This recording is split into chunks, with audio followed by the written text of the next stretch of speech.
Hey there folks, it's Eric on the streets once again of Belgrade, Serbia, and I just wanted to give you my Africa aftertaste. So, I got back over the weekend from South Africa, and I spent about 2 weeks there. And I've got to say that it's quite the place.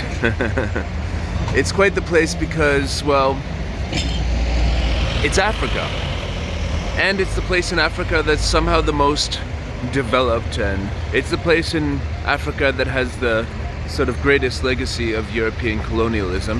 And well, I really enjoyed my time there, but it's fucking dangerous at the same time. You can see that there's an edginess that pervades every sort of aspect of life, of public life there, and there's a sort of temperament. Like, people are very friendly, similar in a way to people in Serbia are, but you know, in the Balkans you had war just 20 years ago, so people kind of let it out.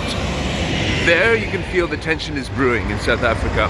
Everyone you talk to kind of says this, you know, that white people are soon going to be, you know, heavily discriminated against, if they're not already discriminated against with, you know, the black economic empowerment laws, all that stuff. But, you know, they still occupy the most privileged positions in society in a lot of cases. So it's a really strange conundrum. Like, the European people are much more rich than the native African or the, you know, mixed race people who are there, or the other foreigners who are there. So it's like there's a lot of resentment. It's a huge mess. They're ready to go to war. There's like, it seems there's like, you know, similar to what happened in the Balkans. There's a good 15 to 20% of the population, I'm roughly estimating, that seems like they would be ready to go to war at a moment's notice. And it's just one sort of like bad incident away from that becoming a reality. And so basically, I don't know what's going to happen there, but it seems like it's not going to be good.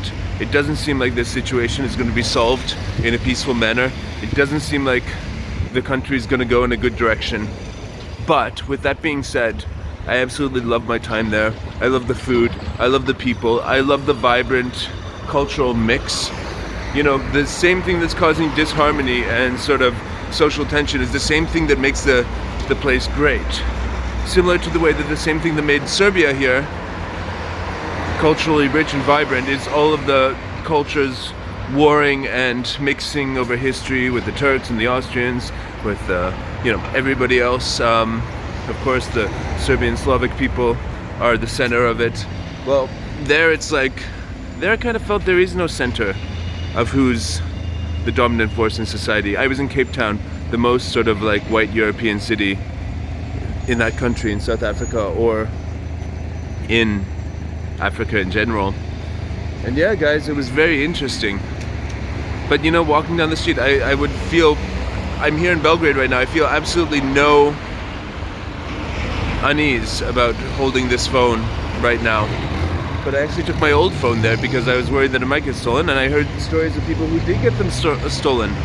So I talked to everybody. I mean, it's the first time in my life I heard that being black is an advantage for opportunity in life. So that's, I mean, that could be positive for them if they're, yeah, well, let's face it, racial discrimination is bad in any case.